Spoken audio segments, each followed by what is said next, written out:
Selamat pagi, siang, ataupun malam untuk Pak Greg. Saya Aisyah Nurulwargani akan menjelaskan bagaimana nomor 3.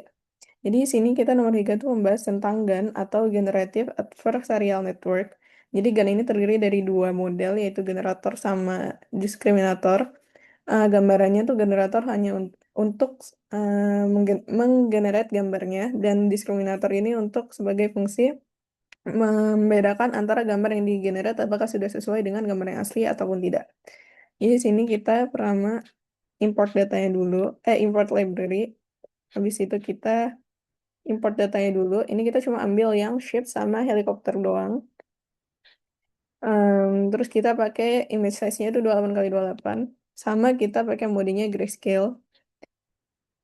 Kemudian ini kita ada data preparation dulu. Ini kita convert datanya to NumPy. Habis itu ini kita ada normalisasi. Jadi biar dia rentangnya cuma dari -1 sampai 1, biar sesuai sama output generatornya yang menggunakan aktivasi Tanha.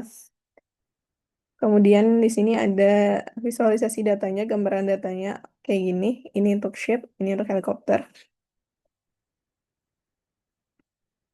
Kita masuk ke baseline, jadi dia hyperparameternya ada beberapa kayak dimensi latent, terus vektor, batch size, sama jumlah epoch. Di sini kita pakai latent dimensionnya tuh 100. Kemudian masuk ke generator. Jadi generator ini nerima input random noise, terus dia ngerubah jadi gambar sintetis. Ukurannya itu 28 kali 28 kayak yang tadi di awal. Terus kemudian pakai ini ada diskriminator arsitekturnya. Jadi dia itu untuk klasifikasiin apakah gambar yang diterima itu udah sesuai sama gambar asli atau belum. Kemudian kita lanjut ke loss function sama optimizer. Jadi kedua model ini tuh pakai binary cross entropy sebagai fungsi loss, sama ada optimizer untuk memperbarui parameter selama proses training. Lanjut kita langsung ke training step. Jadi training step ini definisiin satu langkah latihan, yaitu generator untuk menghasilkan gambar sintesis, kemudian diskriminatornya itu untuk ngecek atau evaluasi apakah gambarnya itu sudah sesuai dengan gambar yang asli atau belum.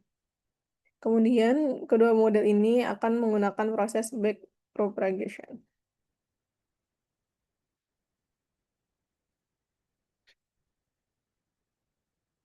Ini kita model trainingnya di sini kita pakai epochnya tuh 50.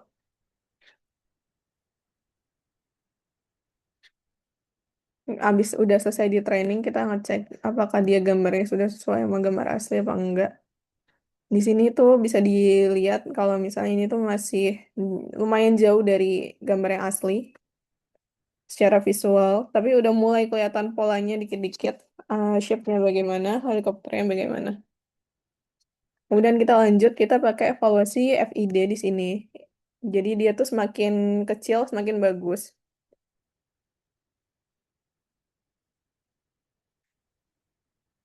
Kita proses. Nah, ini kita FID-nya di sini 303. Jadi, berdasarkan hasil ini dapat disimpulkan bahwa baseline GAN itu mampu mempelajari berbagai karakteristik dari dataset dan menghasilkan citra sintesis yang menyerupai objek pada data asli.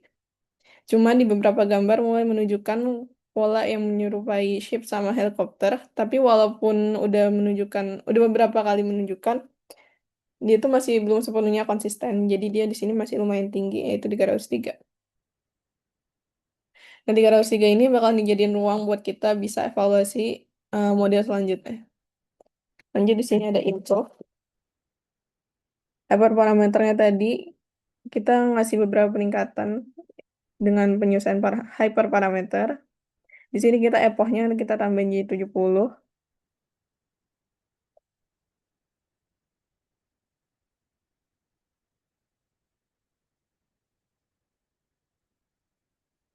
Kita nambahin batch normalization sama kita pakai Licky ReLU.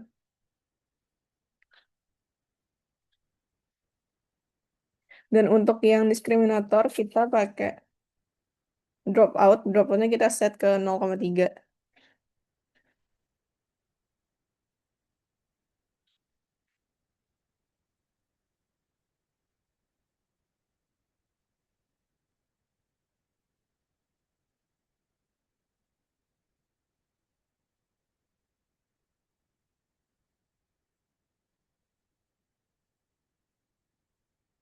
Oh, tadi itu dapat kita 0,3 karena dia tuh fungsinya kan buat ngurangin overfitting. Jadi dia tuh langsung nonaktifin sebagian neuron secara acak selama proses training. Jadi model tuh nggak selalu bergantung sama neuron tertentu doang.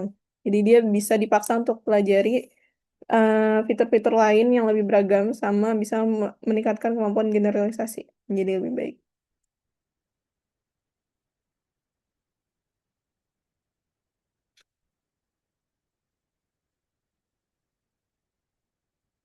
Kemudian di sini kita training lagi kayak tadi. Di sini ada hasil improve. Kita training.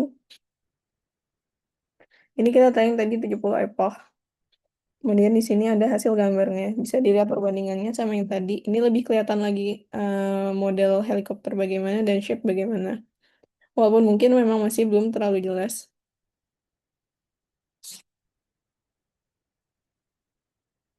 Jadi yang penting intinya kalau dibandingin tadi, beberapa objek tuh lebih mudah dikenali lagi. Meskipun masih terdapat beberapa gambar yang belum terbentuk secara sempurna dibanding data asli. Di sini kita lanjut ke evaluasi lainnya yaitu FID. Jadi di sini kita FID-nya dapat 115,41. Ini lumayan, turunnya lumayan lebih dari 50%. Jadi berdasarkan hasil ini dapat disimpulkan bahwa peningkatan arsitektur pada improve GAN itu berhasil meningkatkan kemampuan generator dalam mempelajari distribusi data latih. Hal ini kita lihat tadi ya. Tadi kan 103, ah, 303, ini jadi 115.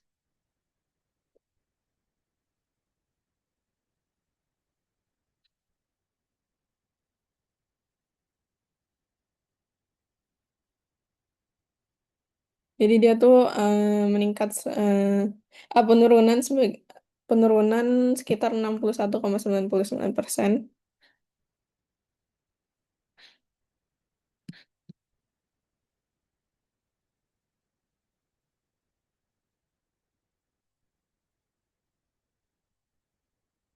Sebagai kesimpulan, penelitian ini itu membuktikan bahwa optimalisasi arsitektur di generator, diskriminator, ataupun proses pelatihan bisa meningkatkan performa GAN dalam menghasilkan citra sintetis yang lebih mirip dengan data aslinya. Dengan demikian, Improve GAN memberikan performa yang lebih baik dibandingkan model baseline dan telah efektif dalam mempelajari distribusi data pada dataset yang telah diberikan. Sekian, terima kasih.